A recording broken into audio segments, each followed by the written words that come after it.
আর তুই কিনা এখনো বসে বসে খুন্তি নাড়াচ্ছিস। এই তো মা, আমার রান্না প্রায় শেষের দিকে। তুমি যাও, আমি খাবার নিয়ে আসছি। হাত চালিয়ে রান্না কর, আমার মেয়েটা সেই কখন থেকে না খেয়ে বসে আছে। হ্যাঁ মা, তুমি কোনো চিন্তা করো না। তুমি দিদিকে নিয়ে খাবার ঘরে বসো, আমি এখনই আসছি।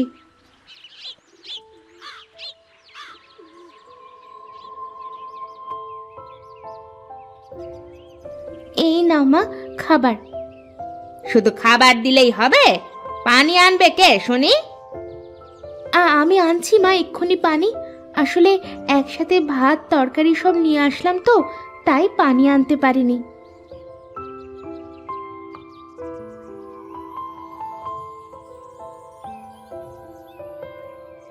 ঘরের মধ্যে দেখ, অনেকগুলো নোংরা জামা কাপড় আছে। জামা কাপড়গুলো কেচে নিয়ে তারপরে খেয়ে নিস। আচ্ছা মা। ও আর হ্যাঁ, কাদের ওপর কিছু থালা বাসন রাখা আছে, থালা বাসনগুলো ধুয়ে দিস। ঠিক আছে মা।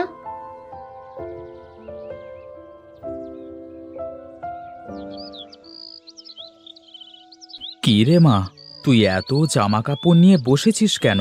তোর মা কোথায়? আমার দিদি ঘরের মধ্যে খাচ্ছে। তা তুই খেয়েছিস তো মা? না বাবা, হাতের কাজগুলো সেরে তারপরে খাবো। কত বেলা হয়েছে দেখেছিস? এখন তুই না খেয়ে এত জামা কাপড় থালা বাসন নিয়ে বসেছিস কেন? আয়, খাবি আয়। না বাবা, আমার গা ভিজে গেছে। তুমি গিয়ে মায়ের সাথে খেয়ে নাও, আমি হাতের কাজগুলো শেষ করে তারপরে খেয়ে নেব। আচ্ছা ঠিক আছে মা, তাড়াতাড়ি কাজ শেষ করে এসে খেয়ে নে।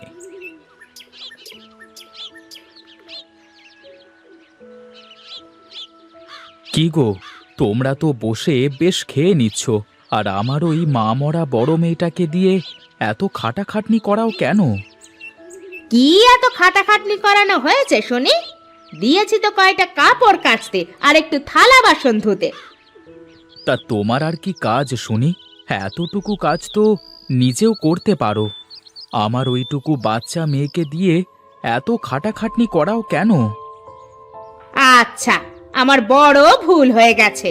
তুমি এখন কয়টা খেয়ে নাও, খাওয়া দাওয়া শেষ করে বাগান থেকে কিছু আম পেড়ে আনতে হবে। ওই দেখো, আমি তো ভুলিয়ে গিয়েছিলাম। হ্যাঁ হ্যাঁ, দাও দাও, কিছু খেতে দাও দেখি। খেয়ে দে চলো, বাগানে গিয়ে আম পাড়ি।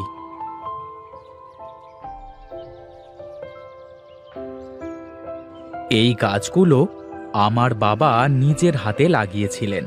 সে যাবার আগে গাছগুলো মিনুকে দিয়ে গেছেন। দেখো দেখো, মিনুর গাছে কত আম ধরেছে। নাও, হয়েছে। এখন এসব কথা না শুনিয়ে আমগুলো পাড়ো তো দেখি।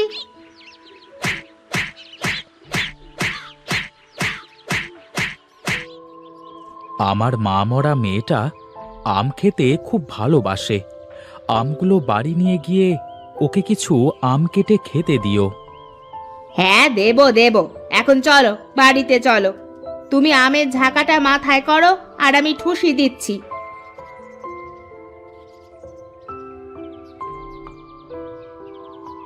ও মা, আমাকে একটা আম দাও না গো মা, আমার আম খেতে খুব ভালো লাগে। ওই দেখ, ঝুড়ির পাশে আম রাখা আছে, ওখান থেকে একটা আম নিয়ে যা এখান থেকে।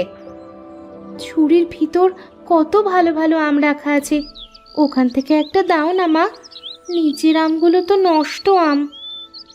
চুপচাপ যা দিচ্ছি তাই খেয়ে এখান থেকে চলে যা, আর তা না হলে এইটুকুও পাবি না।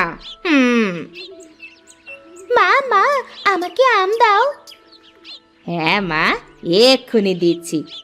এই নে, পেট পুড়ে খা।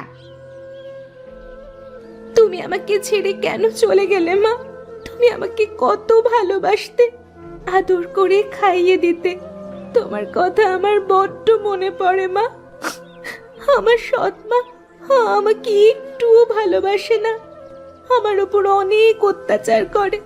তুমি ফিরে এসো মা, তুমি ফিরে এসো।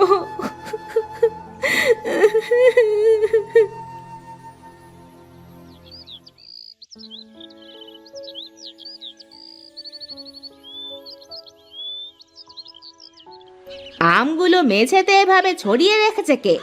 নিশ্চয়ই ওটা ওই পোড়ামুখো মিনুর কাজ। কালকে আমি ওকে আম দিইনি, তাই ও এই কাজ করেছে। আজ ওর একদিন কি আমার একদিন। এই যে নবাবজাদি, আপনি এখনো পড়ে পড়ে ঘুমাচ্ছেন যে? কি কি হয়েছে মা? রান্নাঘরে আমগুলো এভাবে ছড়িয়ে আছে কেন? আমি তো ঘুমাচ্ছিলাম, আমি কি করে জানবো মা আমগুলো কে ছড়িয়েছে? তুমি একবার দিদিকে জিজ্ঞেস করে দেখো না, দিদি করেছে কিনা। কি, তোর এত বড় সাহস? তুই নিজে আম সরিয়ে এখন আমার মেয়েকে দোষ দিচ্ছিস? দাঁড়া, তোকে দেখাচ্ছি মজা। আমাকে মেরো না, আমাকে মেরো না মা, আমাকে মেরো না, আমার বড্ড লাগছে মা। বিশ্বাস করো আমি কোনো আম সরাইনি। আবার মিথ্যা কথা বলছিস? আজ তোকে মেরেই ফেলবো। মিথ্যেবাদী মেয়ে একটা! তুই এখনই আমার চোখের সামনে থেকে দূর হয়ে যা। তুই এই বাড়িতে আর কোনো দিন আসবি না।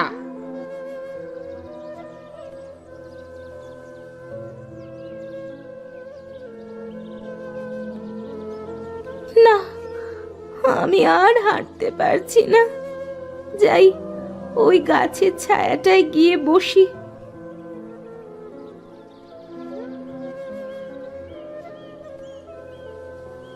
কি রে মা, তুই এখানে বসে কাঁদছিস কেন?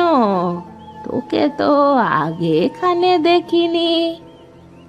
আমি অনেক দুঃখী গো বুড়িমা। আমার সৎ মা আমাকে বাড়ি থেকে বের করে দিয়েছে। আমার কোথাও যাওয়ার জায়গা নাই, তাই এখানে বসে আছি। তুই কাঁদিস না মা, তুই আমার সাথে আয়। তোমার সাথে কোথায় যাব? আমার বাড়িতে।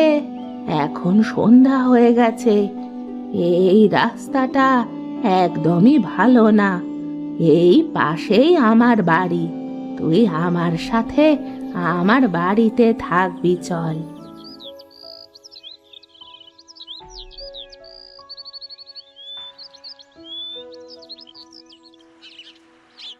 তুই এখানে বস মা, আমি এখনই আসছি।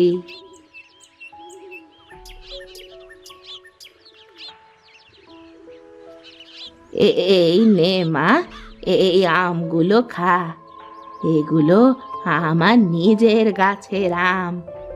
আমগুলো খেতে অনেক মিষ্টি। জানো বুড়িমা, বাড়িতে আমার অনেক আম গাছ আছে। আম গাছগুলো আমার দাদু ভাই মারা যাওয়ার আগে আমাকে দিয়ে গিয়েছিলেন, কিন্তু আমার মা আমাকে একটাও আম খেতে দেয় না। তুই আমগুলো খেয়ে নে মা, তারপর আমি তোকে তোর বাড়িতে দিয়ে আসব। না গো বুড়িমা, আমি আর ও বাড়িতে যাব না। তুই একবারও ভেবেছিস তোর বাবার কি হবে? বাবা তোকে নিয়ে কত চিন্তা করছে। হ্যাঁ গো, আমারও বাবার কথা বড্ড মনে পড়ছে। বাবা যে আমাকে অনেক ভালোবাসে। মিনু কোথায়? দেখছি না যে। দেখো কোথায় খেলতে বেরিয়েছে, আসার তো কোনো খোঁজ নেই। না বাবা, মা মিথ্যে কথা বলছে। মা সকালবেলা মিনুকে অনেক মেরেছে আর মিনুকে বাড়ি থেকে বেরিয়ে যেতে বলেছে। মিনু এখনো বাড়িতে ফেরেনি। কি, তোমার এত বড় স্পর্ধা? তুমি আমার মেয়েকে বাড়ি থেকে তাড়িয়ে দিয়েছো। এই জন্য আমি চেয়েছিলাম আর বিয়েই করব না। তোমাকে বিয়ে করে আমার বড্ড ভুল হয়েছে। তুমি এভাবে বলছো কেন? মিনু তো আমারও মেয়ে। আমি রাগের মাথায় ওকে বলেছি বাড়ি থেকে বেরিয়ে যেতে। আমি তো বুঝতে পারিনি যে ও বাড়ি ছেড়ে চলে যাবে সত্যি সত্যি। তুমি থামো, আর একটা কথা বলবে না। কে জানে আমার মা মরা মেয়েটা কোথায় গেছে, কোথায় কি করছে। যদি আমি মেয়েটাকে খুঁজে না পাই তাহলে দেখে নিও। তুই তুই কোথায় চলে গিয়েছিলিস মা? তাহলে কি তুমি মিনুর বাবা? তোমার বউ কেমন মানুষ গো? এইটুকু একটা মেয়ের ওপরে কেউ এমন অত্যাচার করে? আমারও তো একটা মেয়ে আছে, বাড়ির সব আম গাছ সব সময় সহায় সম্পত্তির ভাগ তো মিনুর। আমার মেয়ের তো কিছুই নেই। তাহলে তুমি এই জন্য আমার সাথে খারাপ ব্যবহার করতে মা? আমার কোনো আমের ভাগ লাগবে না, কোনো সহায় সম্পত্তিও লাগবে না, আমার শুধু একটা মা লাগবে। দেখো দেখো, আমার মেয়েটার কাছ থেকে কিছু শেখো তুমি। আমার বড্ড ভুল হয়ে গেছে, তুই আমাকে ক্ষমা করে দে মা। আয় আয় আমার বুকে আয় মা, আমার বুকে আয়।